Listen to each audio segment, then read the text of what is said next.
तो भगत भाइयों, जैसे वर्तमान में गुरुदेव ने जो रजा अपने सत्सेवक बच्चों पर बख्शी हुई है कि भैया आपने सतगुरु प्रसन्न करना है, ये भक्ति तो परमात्मा सतयुग में भी लेकर आए थे, ये भक्ति त्रेता युग में भी लेकर आए, द्वापर में भी लाए और 650 साल पहले कलयुग में भी लेके आए। यही मंत्र थे, यही भक्ति थी, यही ज्ञान था, यही हमारा गुरु था। हम पार क्यों नहीं हुए? क्योंकि हमने सतगुरु की सेवा नहीं की, हमने सतगुरु को नहीं पहचाना, हमने सतगुरु को शब्द रूप में नहीं पहचाना। अपने जैसा अड़मास का पुतला मान लिया, अपने जैसा मां के गर्भ से जन्म लेकर आया हुआ एक व्यक्ति मान लिया, जिसके विषय में गरीबदास जी कहते हैं, भाई गुरु मानुष कर जानते वो नर कहिए अंध, और ओवे दुखी संसार में फिर आगे काल के अंध। कि गुरु चाहे पूरा मिल गया, और यदि आपने गुरु को ना पहचान कर मानुष मान लिया, हल्के में ले लिया, तो भी आपके 84 के फंद नहीं कटेंगे। तो हमने सतगुरु सेवा नहीं की, और सतगुरु सेवा उसी समय होती है जब पहले हम सतगुरु को पहचान लें। क्योंकि हम किसी भी रास्ते चल रहे हैं और यदि हमें यह पता ही नहीं हम जा कहाँ रहे हैं, तो हमारी रुचि रास्ते पर चलने की नहीं बनेगी, हमारे घुटने टूटे से रहेंगे। और यदि हमें पता है कि मैंने ये काम करना है, शाम को काम करके वापस भी लौटना है, तो आदमी की स्पीड भी तेज रहेगी और लगन भी रहेगी। तो सतगुरु सेवा, जैसे परमात्मा जी अपनी वाणी में कहते हैं कि सतगुरु सेवा में फल सर्वस आवे, गुरु सेवा में फल सर्वस आवे, और गुरु विमुख नर पार ना पावे। फिर परमात्मा कहते हैं, भाई हरि सेवा युग 4 है। हरि यानी परमात्मा, डायरेक्ट भगवान की सेवा चाहे तुम चारों युगों तक करते रहो। और गुरु सेवा पल एक है, और सच्चे गुरु की यदि आपने मर्यादा में रह के एक पल भी, एक पल यानी आंख झपकने जितनी देर भी यदि आपने सेवा कर ली, तो कहते हैं हरि सेवा युग 4 है, गुरु सेवा पल एक। भाई तासु पटंतर ना तुले, संतन कहे विवेक। यानी संतों ने विवेक लगाना पड़ेगा, विचार करना पड़ेगा भक्तों ने। अब भाइयों और बहनों, आप और हमारा कितना बड़ा सौभाग्य, हमें तो वही संत मिल गया जो खुद भगवान है, हमें तो वही गुरु मिल गया जो खुद ही परमात्मा है। अब सतगुरु की सेवा करनी पड़ेगी, अकेली भक्ति से बात नहीं बढ़ेगी। अब सतगुरु सेवा क्या है? अब भगत भाई बहन समझ नहीं पा रहे इस बात को। सतगुरु की सेवा अब सात संगति से शुरू हुई है। आज से पहले तो सतगुरु की सेवा हो ही नहीं रही थी, केवल अपने 3 समय की आरती कर रहे थे, अपना सुमरण कर रहे थे, सत्संग सुन लेते थे और सोचते थे कि सतगुरु की सेवा हो गई। ये सतगुरु सेवा नहीं है, ये तो भक्ति का एक अलग पार्ट है। असल में सतगुरु सेवा क्या है? सबसे पहले अपने गुरु को परमात्मा के रूप में हृदय से जानना, पहचानना, स्वीकार करना, और मन में यह दृढ़ विश्वास पैदा कर लेना कि मेरे सतगुरु के अलावा दूसरा कोई सृष्टि का रचनहार, कोई पालनहार, कोई कबीर, कोई गोविंद कहीं नहीं है। अगर शतलोक में भी कोई कबीर बैठा है तो मेरा ही गुरु अपना दूसरा रूप बना के बैठा है, इनके अलावा कोई दूसरा कबीर कहीं पर भी नहीं है। उसके बाद जब आपको यह पता चल गया कि मेरा गुरु परमात्मा है, गोविंद है, साक्षात कबीर है, फिर नास्त्र दमस जी ने अपनी भविष्यवाणी में कह रखा है, संत रामपाल जी ने ज्ञान गंगा पुस्तक में भी लिख रखा है कि फिर उस सतगुरु को अपना इष्ट मानकर, इष्ट माने अपना पूज्य देव मानकर, और पूजा संसार में केवल एक ही होती है, फिर उसको अपना इष्ट देव मानकर, अपना आराध्य देव मानकर उसको आसन पर बैठा कर, आसन यानी उसके लिए सिंहासन लगाओ, बेड लगाओ, उसको खाली एक फोटो मत समझो, एक मानुष मत समझो।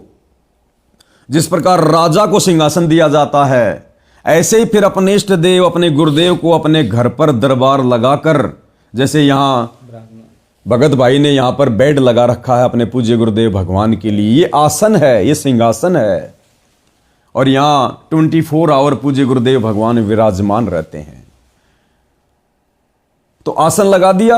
अब आसन लगाने के बाद फिर गीता अध्याय 3 श्लोक नंबर 13 के अनुसार कि जो व्यक्ति परमात्मा को भोग लगाए बिना अन्न खाते हैं, पकाते हैं, वो तो समझो पाप खा रहे हैं। क्योंकि जिस परमात्मा ने हमें दिया, भाई ये दिया किसने? जमीन ने थोड़ी दिया, यहां के किसी राजा ने थोड़ी दिया, मालिक ने, यहां के किसी किसान ने थोड़ी दिया। परमात्मा अपनी वाणी में कहते हैं 1,84 जीव का भोजन बसे आकाश। ये परमात्मा सतलोक से हमारे लिए सारी सुविधा यहां इस पृथ्वी पर गंदे लोक में उपलब्ध करवा रहा है। क्योंकि हमने शास्त्र अनुकूल साधना की, भले आज कर रहे हैं, भले किसी युग में पहले की। अब दे तो भगवान सबको रहा है, जो भक्ति नहीं कर रहे उनको भी दे रहा है, उनके लिए भी सतलोक से आ रहा है। क्योंकि वो अगर वर्तमान में नहीं कर रहे तो कभी किसी पिछले मनुष्य जन्म में की थी, जिस कारण से उनके संस्कार बने। वो संस्कार परमात्मा ने इन्हीं देवी देवताओं के माध्यम से फिर आज हमें दिए। तो देव वही परमात्मा रहा है तीनों लोकों में प्रवेश करके। तो उस परमेश्वर का दिया हुआ भोजन यदि हम सर्वप्रथम भक्ति विधान अनुसार उनको अर्पित नहीं करेंगे, उनको भोग नहीं लगाएंगे, तो वो प्रसाद पाप नाशक नहीं बन सकता। उस प्रसाद को, उस भोजन को खाने से हमारे अंदर तरह तरह के विकार उत्पन्न होंगे।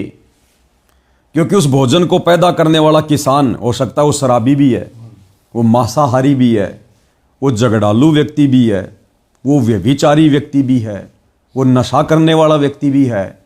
और जैसा खाएंगे अन्न वैसा होगा मन। इसलिए यहां पर गुरु को भोग लगाकर फिर वो भोजन खाने का विधान है गीता अध्याय 3 श्लोक नंबर 13 में।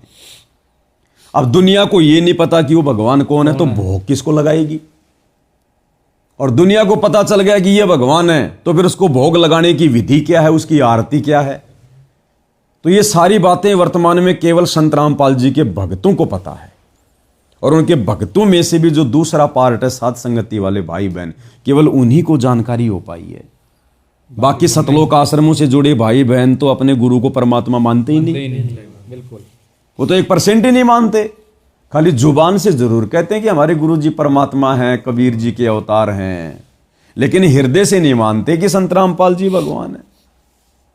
अगर मान रहे होते, हम सब देख रहे हैं इन सतलोक आश्रमों में क्या होता है। जब जून का महीना आता है, उस समय वो कबीर जी की दाढ़ी मूछ वाली नकली फोटो जो किसी ने बनाकर गूगल पर डाल रखी है, और आजकल तो AI से भी बनाई जा रही है, उस फोटो को विराजमान कर दिया जाता है सिंहासन पर जून के महीने में, और फिर उसका प्रकट दिवस मनाया जाता है, उसको भोग लगाया जाता है। अब उस समय संत रामपाल जी कहां चले गए भाई, जिनको आप भगवान भगवान कह रहे थे? फिर तो आपने उस कागज के टुकड़े को, बेजुबान मुर्दा फोटो को भगवान मान लिया। क्या भगवान भी दो होते हैं क्या, कि जून के महीने में तो कबीर भगवान बन जाता है और बाकी 11 महीने संत रामपाल जी भगवान रहते हैं? आत्मा एक है, उसका पति भी तो एक ही होना चाहिए। क्योंकि गीता जी कह रही है कि हमने अव्यभिचारिणी भक्ति करनी पड़ेगी। अव्यभिचारिणी का भक्ति का मतलब है केवल एक पति, इष्ट रूप में एक। वो चाहे अपने गुरु को पूज लो या आप किसी और को भगवान मानते हो तो उसको पूज लो। अगर दाढ़ी मूछ वाले उस कबीर को पूज रहे हो तो फिर गुरु को मत पूजो, वरना फिर वैश्या भक्ति हो जाएगी, दो पति हो जाएंगे। अगर अपने गुरु को अपने इष्ट मान रहे हो तो फिर दाढ़ी मूछ वाले को रिजेक्ट कर दो। अगर दोनों को पूजोगे तो फिर वैश्या भक्ति हो जाएगी, व्यभिचारिणी भक्ति हो जाएगी, दो रास्ते हो जाएंगे। और फिर परमात्मा कहते हैं कि गुरु और गोविंद दो नहीं भाई, जब तक दो समझोगे दोजक में जाई। गुरु को और परमात्मा को अलग अलग मानकर भक्ति करने वाला भगत भी कुत्ते की योनि में जाता है।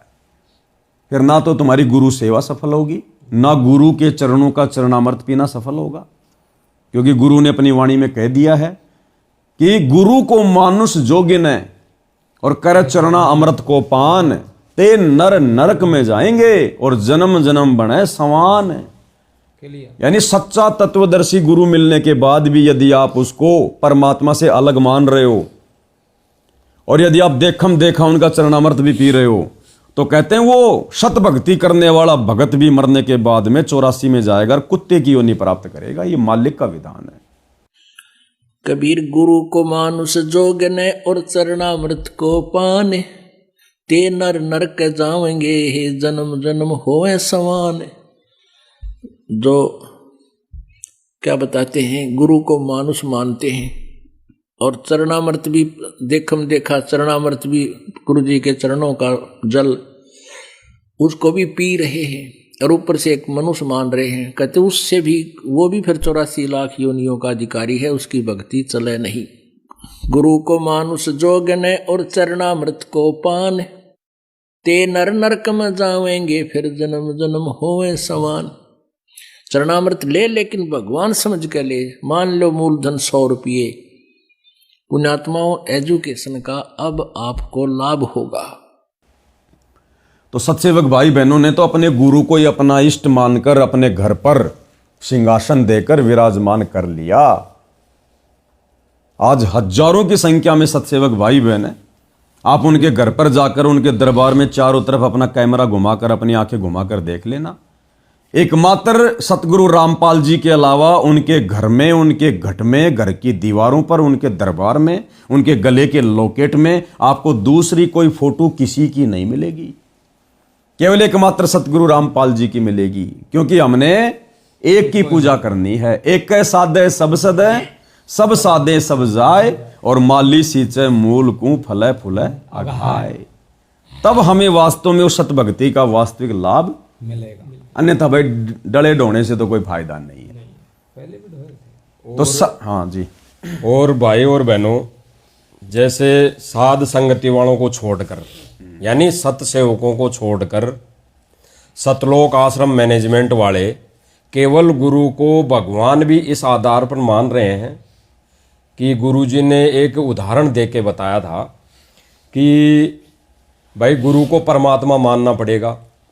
कि जैसे एक गणित का सवाल आता है कि मान लीजिए मूलधन 100 रुपये, तो 100 रुपये मानकर उस मूलधन को प्राप्त किया जाता है। तो उसके अंदर गुरुजी ने बताया कि मान लो गुरुजी भगवान, यानी गुरुजी ने क्या कहा कि मान लो गुरुजी भगवान। केवल ये शब्द गुरुजी ने इस आधार पर बोला है कि कम से कम जो कमजोर भगत है कम से कम इस आधार पर ही मुझे भगवान मान लेंगे। लेकिन कुल मिला के बात फाइनल ये है भाई और बहनों कि गुरु मान लो कि गुरु भगवान, मानने से नहीं, गुरु होता ही भगवान है। भाई गुरु होता ही भगवान है, मानने की कहां जरूरत पड़ेगी। अब इस मोबाइल को हाथ में लेकर मैं कहूं कि मान लो ये टमाटर है, तो मेरे कहने से या मेरे मनवाने से टमाटर नहीं हो जाएगा, तो मोबाइल ही रहेगा। तो गुरु यदि कह रहा कि मान लो गुरु भगवान, तो गुरु को भगवान उसी समय माना जाएगा जब वास्तव में गुरु भगवान होगा। और ये पहचान उनके सत्संगों से होगी, उनके आशीर्वाद से होगी। बिल्कुल। तो इस आधार पर सतलोक आश्रम से जुड़ी संगत है, यानी भाई बहन जो है वो इस आधार पर केवल गुरु को भगवान मान रहे हैं, हृदय से नहीं मान रहे। फॉर्मेलिटी के हिसाब से। फॉर्मेलिटी कौन सी है? वही कि मान लो मूलधन 100 रुपए, ये फॉर्मेलिटी हो गई।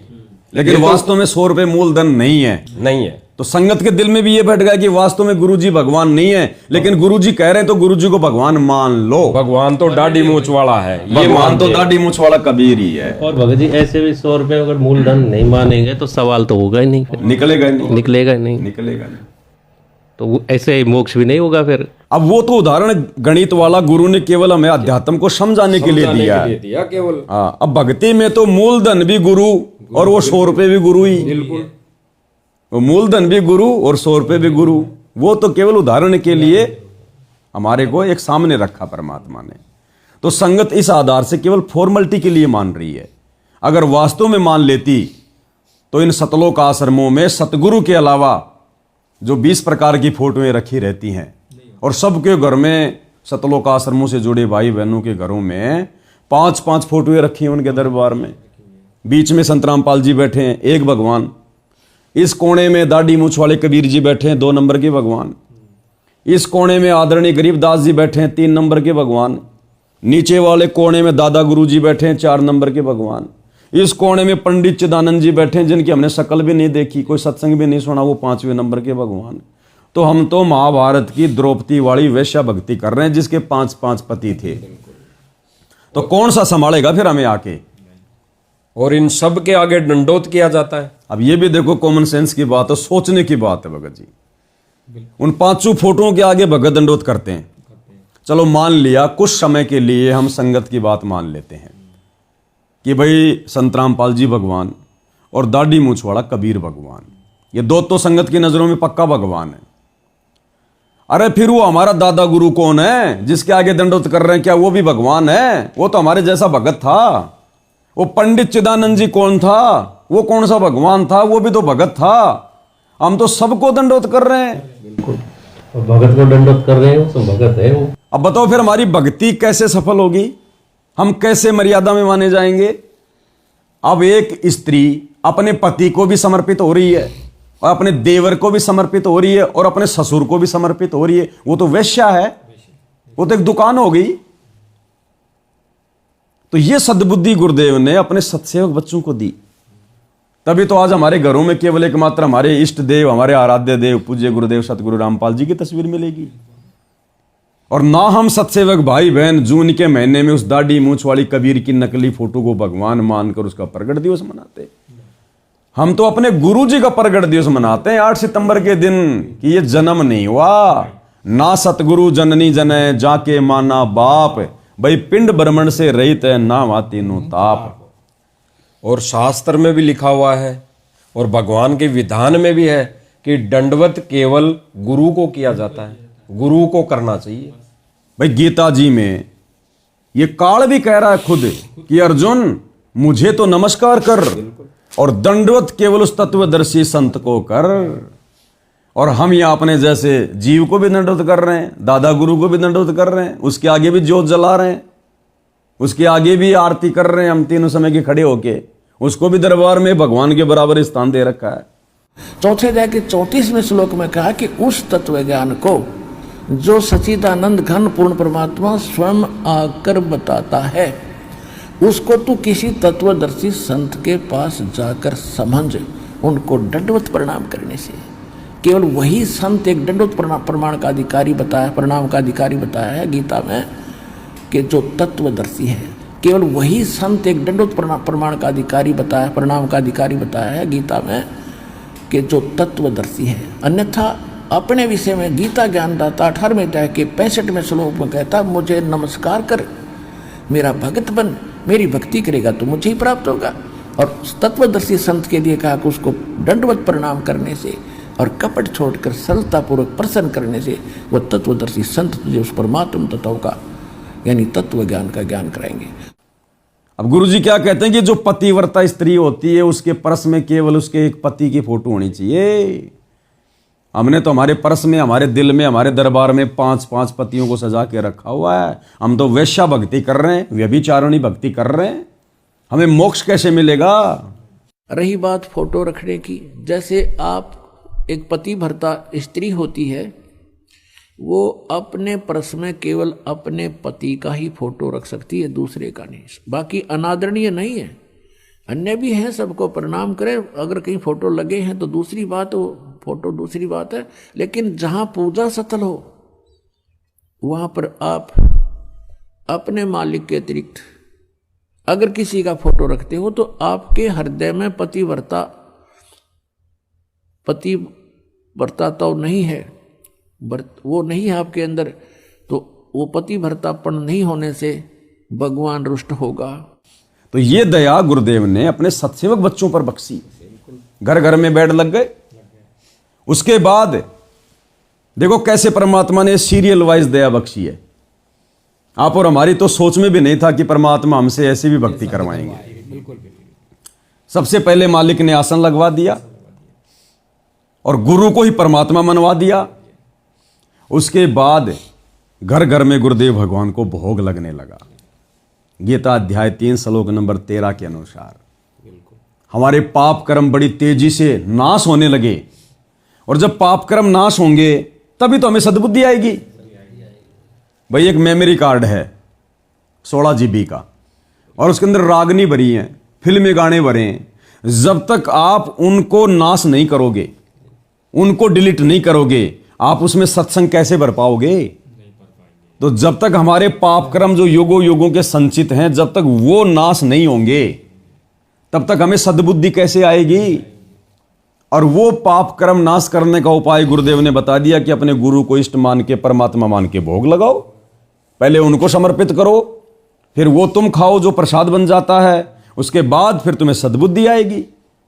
और सद्बुद्धि आई उसके बाद फिर परमात्मा ने क्या किया, अपना आशीर्वाद देकर फिर जो वाणियां हम वर्षों से संध्या आरती में हम पढ़ रहे थे लेकिन समझ नहीं पा रहे थे कि पाती पंच पोहप कर पूजा, देव निरंजन और न दूजा, कि एकमात्र निरंजन यानी माया रहित परमात्मा तो एक ही है, कबीर भगवान।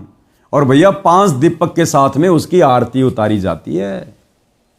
फिर ये बात हमारी जब हमें सद्बुद्धि आई, ज्ञान योग खुला, गुरु का आशीर्वाद मिला, क्योंकि हमने गुरु की सेवा करनी शुरू की। गुरु की भक्ति तो हम सब कर रहे थे, उस भक्ति से कुछ नहीं हुआ। जब से हमने गुरु को परमात्मा मानकर सेवा करनी शुरू की, हमारी बुद्धि आगे से आगे ऑन होती चली गई। फिर हम सभी भगत भाई बहन 5 दीपक वाली थाल के साथ गुरुदेव भगवान की आरती उतार रहे हैं परमात्मा की। हमारे एक्स्ट्रा 5 यज्ञ सुबह और शाम बन रहे हैं। यानी एक जो यज्ञ है हवन यज्ञ, हम प्रतिदिन अपने घर पर जोत जलाते हैं, एक सिंगल जोत तो 24 घंटे जलती है। अब ये 24 घंटे भी केवल सत्सेवक भाई बहनों के घरों में जलती है, केवल सत्सेवक भाई बहनों के घरों में। सतलोक आश्रमों से जुड़े भाई बहनों के घरों में तो सुबह शाम केवल आरती के समय, और वो भी आरती पूरी होने से पहले ही बुझ जाती है। और यदि किसी ने गलती से परमात्मा के सत्संग सुनकर यदि उसने 24 घंटे जोत जलानी शुरू कर दी, और यदि सतलोक आश्रम वालों को पता चल गया, उन आश्रमों से जुड़े किसी भगत को पता चल गया, किसी कोऑर्डिनेटर को पता चल गया, तो तुरंत उसके नाम का पीला पर्चा आ जाता है कि तू पाखंड कर रहा है, तेरा तो नामखंड हो गया। जैसा कि हमारे भगत जी के साथ में हुआ, भगत जी बताएंगे। इसके लिए जो ये सतलोक आश्रम मैनेजमेंट वाले हैं, ये गुरुजी का आदेश बताते हैं।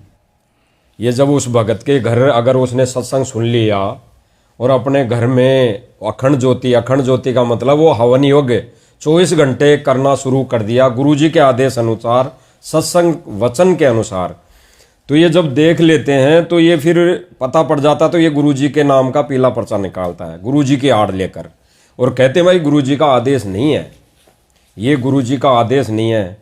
और भगत कह देता है, जैसे जेता जागता उदाहरण दास है, दास के घर में भी जब से गुरुदेव भगवान को वो सत्संग देखा सुना दास ने, जिसमें गुरुदेव भगवान बताते हैं कि भाई ज्योति, गुरुदेव भगवान कहते हैं कि भाई सुबह शाम ज्योति लगनी चाहिए, इतना घी तो अवश्य डाले। और फिर गुरुदेव भगवान कहते हैं कि अगर आर्थिक स्थिति से मजबूत है तो भाई 24 घंटे चलाओ, 24 घंटे घी हवन करो। और वैसे भी गुरुदेव ने भगत जी अपनी पुस्तक में जो तीनों समय की आरती का जो ये सरलार्थ है, भक्ति बोध का सरलार्थ है, उसमें गुरुदेव ने साफ साफ लिखा हुआ है कि कम से कम प्रतिदिन भगत ने 100 ग्राम घी हवन करना चाहिए। अब 100 ग्राम का मतलब है 24 घंटे चलता है वो। और फिर एक सत्संग में गुरुदेव ने यह भी कह रखा है कि ये आपकी इच्छा और आपकी आर्थिक स्थिति के ऊपर है, चाहे भर के कटोरा जलाओ, 24 घंटे चाहे 1 किलो डालो, चाहे उसमें, बिल्कुल बोल रखा है। वो तो हवन है, जितना जलेगा उतना ही परमात्मा दया करेंगे, देवी देवता प्रसन्न रहेंगे, देने वाली भी वही है। अब एक रुई, एक 1.5 ग्राम 2 ग्राम रुई लगेगी, एक जोत बना दे, खड़ी जोत लगा दी, उसमें घी डाल दिया जितनी आपकी इच्छा है, एक कटोरा भर दे, सारे दिन जलाए, उसमें घी डाल दिया जितनी आपकी इच्छा है, एक कटोरा भर दे, सारे दिन जलाए, तो उसमें वो घी उसमें डाल दिया, और हम अपना मंत्र वाणी सुबह नित्यनेम करें, दोपहर रमैणी करें, शाम न संध्या आरती करें, ये भगवान की वाणी भी हम बोलते रहते हैं, तो वो भी हवन हो रहा है। तो भाई और बहनों, जब दास के घर में कुछ एक कोऑर्डिनेटर आए थे, सन 2022-23 की बात है लगभग, तो उन्होंने देखा कि दरबार के अंदर परमपिता परमेश्वर की सिंगल फोटो थी, सतगुरु रामपाल जी की, बिल्कुल सतगुरु रामपाल जी भगवान की सिंगल फोटो थी दरबार में, वो बहुत पहले से ही थी, सिंहासन पे थी। तो उन्होंने आके दंडोत तो किया, लेकिन दंडोत करने से पहले उनकी नज़रें गई तो मजबूरी हो गई करना, क्योंकि वो नहीं करते तो फिर दास उनकी बात नहीं सुनता, कह देता भाई चलो यहाँ से। वैसे तुम हमारे गुरु को दंडोत नहीं कर रहे, फिर तुम काहे के भगत, काहे की तुम्हारी तो बात उन्होंने दंडोत किया। फिर बाहर आते ही उनका, यानी उस दरबार से बाहर आते ही कुर्सियां लगी हुई थी उन भक्तों के लिए, कोऑर्डिनेटरों के लिए। वो आते ही के पहला ही उनका सवाल था कि भाई कबीर जी की फोटो नहीं है, यानी वो दाढ़ी मूंछ वाले की फोटो नहीं है।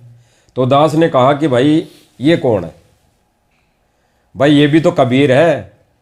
फिर उन्होंने घुमा दिया बात को कि नहीं नहीं वो भी तो होनी चाहिए थी, क्योंकि उनको लगा कि अब यहाँ पे जवाब नहीं दे पाएंगे, यहाँ पे दाब नहीं सकेंगे भगत को, क्योंकि ज्ञान आधार से जो क्रिया की होती है उस पर फिर परमेश्वर की मेहर होती है, रजा होती है। तो उन्होंने कुछ नहीं बोला। फिर उन्होंने बोला कि भाई ये जो ज्योति आपने लगा रखी है, अखंड ज्योति का कोई आदेश नहीं है गुरु जी का। तो दास ने उनसे कहा भाई अखंड ज्योति नहीं है, इसका कोई संकल्प नहीं लिया है, ये तो गुरुदेव भगवान सत्संग में बता रखे हैं, बताई हुई है कि भगत ने अगर आर्थिक स्थिति से संपन्न है तो 24 घंटे हवन करो, चाहे भर के कटोरा लगा दो, ज्योति जलनी चाहिए, हवन यज्ञ होना चाहिए, ये गुरुदेव भगवान ने कह रखा है। अब एक रुई, एक 1.5 ग्राम 2 ग्राम रुई लगेगी, एक जोत बना दे, खड़ी जोत लगा दी, उसमें घी डाल दिया जितनी आपकी इच्छा है, एक कटोरा भर दे, सारा दिन जले, उसमें घी डाल दिया जितनी आपकी इच्छा है, एक कटोरा भर दे, सारा दिन जले, तो उसमें वो घी उसमें डाल दिया। और हम अपना मंत्र वाणी सुबह नित्यनेम करें, दोपहर रमैणी करें, शाम में संध्या आरती करें, ये भगवान की वाणी भी हम बोलते रहते हैं, तो वो भी हवन हो रहा है। फिर उन्होंने वहां तो कोई जवाब नहीं दिया इस बात का। उन्होंने तो ये कहा कि भाई गुरुजी ने तो मना कर रखी है। तो दास ने कहा बताओ, कोई प्रमाण बताओ। भाई अगर गुरुजी ने किसी सत्संग में मना किया हो या गुरुजी ने किसी बाद में जेल में जाने के बाद भी अगर कुछ कहा हो तो बताओ। तो उन्होंने कुछ, मतलब उनके तरफ से कोई ऐसा जवाब नहीं था कि वो भी संतुष्ट हो सके और एक भगत को भी संतुष्ट कर सके, क्योंकि जहां पर विधिवत सारे काम हो रहे हो तो फिर उनकी चलती नहीं, जोर नहीं चलता। वहां से फिर उनको बोला गया कि लो भगत जी अब जलराम लो। तो उन्होंने फिर कहा कि नहीं अब जलराम हम नहीं पिएंगे, क्योंकि यहाँ हमारा दाढ़ी मूंछ वाला कबीर भगवान नहीं है, इसलिए कि यहाँ पे दाढ़ी मूंछ वाले की फोटो नहीं है। तो फिर आपने अखंड ज्योति लगा रखी है और आप खड़े होकर आरती कर रहे हो, आप भक्ति भाव से आरती कर रहे हो, तो भाई हम तो आपका पानी भी नहीं पिएंगे। तो उसके लिए भी दास ने बिल्कुल उनसे प्रार्थना की हाथ जोड़ के, भाई कोई ऐसा एक आधा सत्संग तो बताओ जिसमें गुरुदेव भगवान ये चीजें करने के लिए भगत को मना की हो।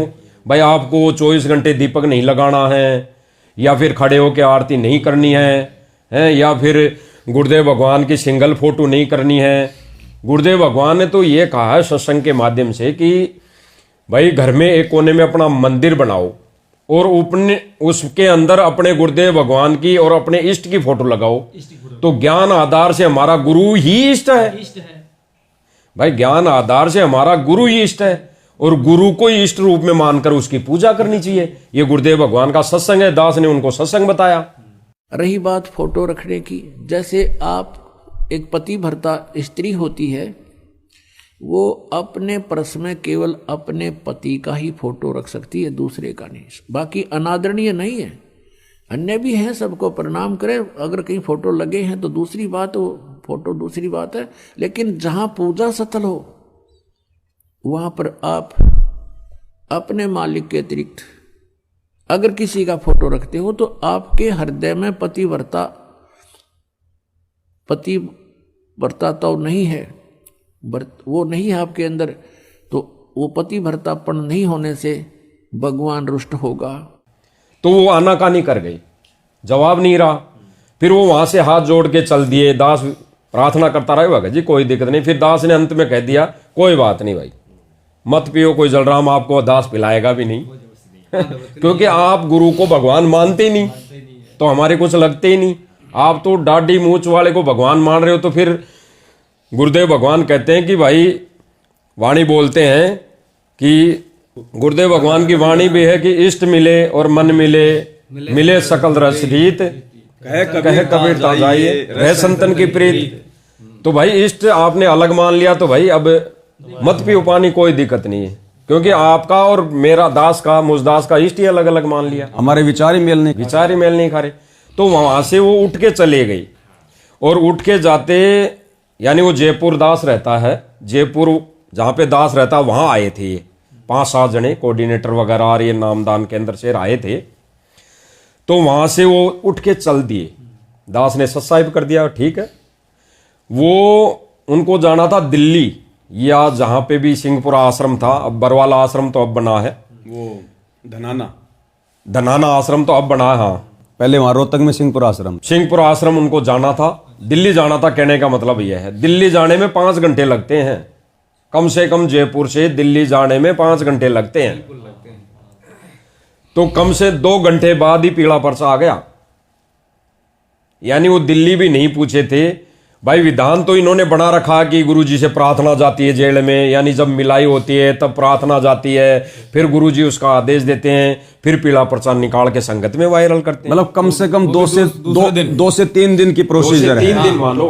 उस दिन तो पता नहीं, इनकी मिलाई भी तो शनिवार मंगलवार को होती है, उस दिन तो दास को तो पता नहीं वार तो और था, तो उस वार को भी तो आने में टाइम लगता, शनिवार मंगलवार को। कहने का मतलब है जयपुर से बाहर निकलते इन्होंने भगत जी के नाम का पहला पर्चा निकाल दिया कि ये भगत जयपुर का, और ये भगत अखंड ज्योति जला रहा है, और अखंड ज्योति जो भी जलाएगा गुरुदेव के आदेश है उसका नाम खंडित माना जाएगा। तो ये मनमुखी आचरण, मनमाना। तो इन्होंने गुरु वचन को तोड़ दिया, ताक में रख दिया। किस वचन को? जिसमें गुरुदेव भगवान कह रहे हैं कि भाई अखंड ज्योति जलाओ, यानी अखंड हवन, संकल्प मतलब अखंड हवन, अखंड ज्योति जलाओ घर में। अब देखो अखंड ज्योति 2 प्रकार की होती है भगत जी। अब ज्ञान का तो टोटा पड़ा हुआ सारा, जिस कारण से तो परमात्मा दुखी है वर्तमान में। संगत में 2 भाग बन गए, एक ज्ञानी और एक अज्ञानी। नहीं तो एक गुरु के शिष्य हैं, एक जैसा ज्ञान दिया, एक जैसी मर्यादा, फिर संगत 2 भागों में क्यों बट गई? क्योंकि सतलोक आश्रम वाले ज्ञान को आधार बनाकर गुरु को इष्ट मानकर भक्ति नहीं कर रहे, तो हम भला उनके साथ में हम कैसे रहें? अब 2 प्रकार की ज्योति होती है अखंड। एक अखंड ज्योति वो होती है जो मनमाने आचरण के तहत शुरू की जाती है, यानी मैं संकल्प करता हूं कि मैं इस ज्योति को एक बार जलाने के बाद मैं इसको कभी बुझने नहीं दूंगा। 1 साल तक या 6 महीने, जितने भी दिन का वो संकल्प लेता है कि चाहे कुछ भी हो जाए मैं इस ज्योति को नहीं बुझने दूंगा, वो होती है अखंड ज्योति।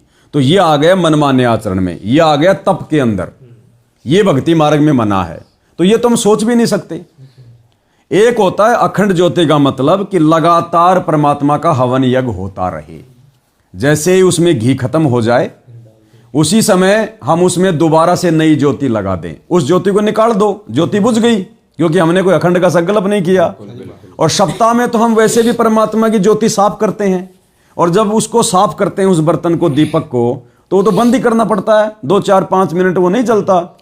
उसको साफ करके नई बत्ती लगा के फिर से हम परमात्मा को दंडत करके मंगलाचरण बोल के मालिक की वाणियां बोल के फिर से हम अपनी ज्योत जला देते हैं। तो ये 2 प्रकार की अखंड ज्योति होती है। एक तो मनमान्य आचरण वाली कि मैं उसको नहीं बुझने दूंगा, तो वो तो देखो किसी की सफल नहीं होती है।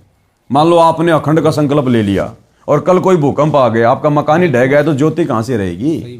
भयंकर आंधी आ गई, भूचाल आ गया, चूहा लेके बत्ती ऊपर चढ़ गया, तो वो आपकी अखंड कहां से हुई?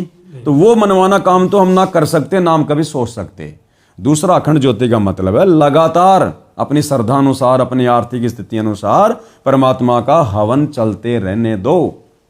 अगर ये गलत सिस्टम है, जैसा कि उन भाइयों ने पीला पर्चा निकाल दिया कि गुरुजी का आदेश है अखंड ज्योति नहीं जला सकते, नाम खंड हो जाएगा, तो भाई इन सतलोक आश्रमों में तो लगातार सैकड़ों की संख्या में अखंड ज्योतियां जल रही हैं, हवन यज्ञ हो रहे हैं 1.25 किलो घी के।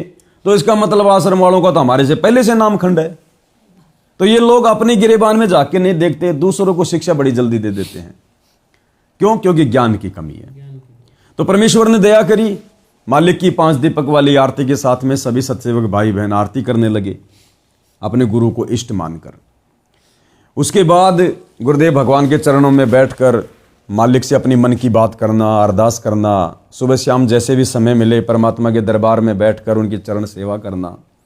तो ये है सतगुरु सेवा, ये है वास्तव में सतगुरु की सेवा। बिल्कुल बिल्कुल इस सेवा का लाभ हमें मिलेगा भगत जी, बिल्कुल मिलेगा जी। यही है वो असली धन जिसको सार शब्द कहते हैं।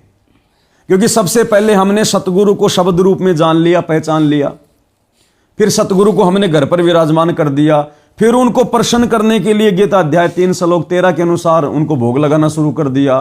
फिर उनकी वास्तव में की आरती तो भगवान की उतारी जाती है। आज से पहले भगवान का नहीं पता था तो हम इन पत्थरों की आरती उतार रहे थे। अब आरती उतारेंगे तो बैठ के नहीं उतार सकते, क्योंकि खुद हमारे गुरुदेव भगवान ने हमें इन सतलोक आश्रमों में, जिस प्रकार से यहाँ गुरुदेव भगवान खड़े होकर भोग लगा रहे हैं, गुरुदेव भगवान यहाँ पर जो है चवर कर रहे हैं, तो गुरुदेव क्या कर रहे थे? भगवान तो ये खुद हैं, फिर ये भोग किसको लगा रहे हैं? हमें समझाने के लिए, हमें समझाने के लिए गुरुदेव ने उस कागज के टुकड़े को, कबीर जी की दाढ़ी मूंछ वाली फोटो को भगवान बताकर ये रिहर्सल करके दिखाई कि नादानो, जिस समय तुम्हारी बुद्धि खुल जाए, तुम्हारे पाप कर्मों का नाश हो जाए और तुम्हें जिस दिन अपने गुरु में भगवान नजर आ जाए, उसके बाद तुमने वही करना है जो मैंने ये करके दिखाया है। क्योंकि आश्रम क्या होते हैं? Training centre. वहां गुरु हमें समझाता है। जैसे बच्चा स्कूल जाता है, वो स्कूल क्या होती है? ट्रेनिंग सेंटर, बच्चे को नौकरी में सफलता के लिए। तो आश्रम ट्रेनिंग सेंटर होते हैं।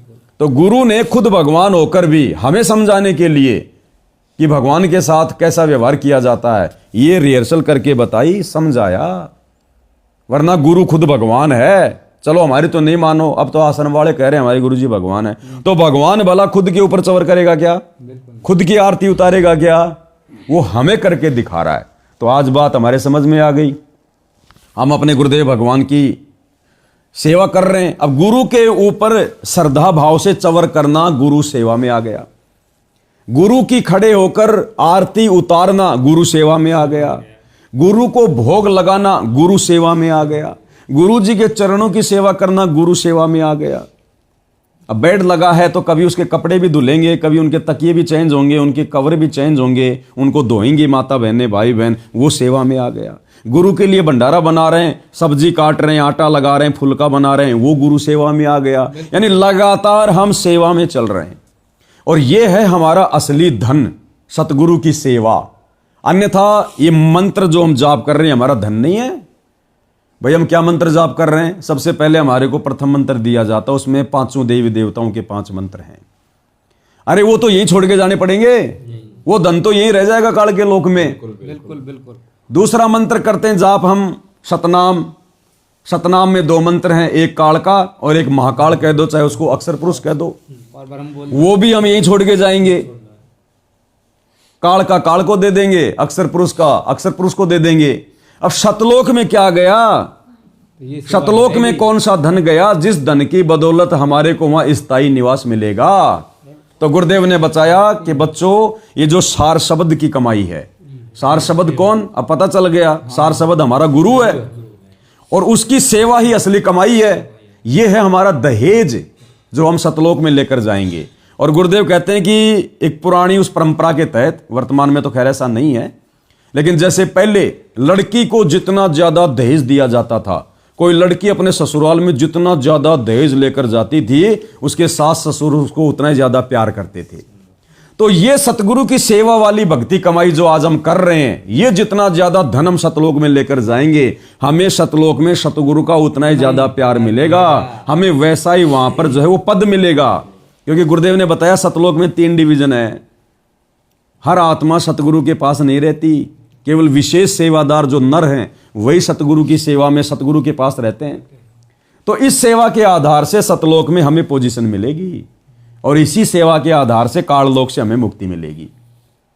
तो ये विशेष दया, सार शब्द की कमाई, ये भक्ति धन, ये दहेज जो हम आज जोड़ रहे हैं, इस दहेज का अभी तक सतलोक आश्रमों को या सतगुरु रामपाल जी के बेटा बेटी भाई बंधु रिश्तेदारों को तो पता भी नहीं है, छींट भी नहीं है। जब तक हम इसकी बोरियां भर लेंगे तब तक तो उन लोगों की आंखें खुलेंगी। तो ये सबसे बड़ी कमाई है। तो ये परमात्मा ने कैसे आप और हमारे ऊपर रजा बख्शी, दया बख्शी।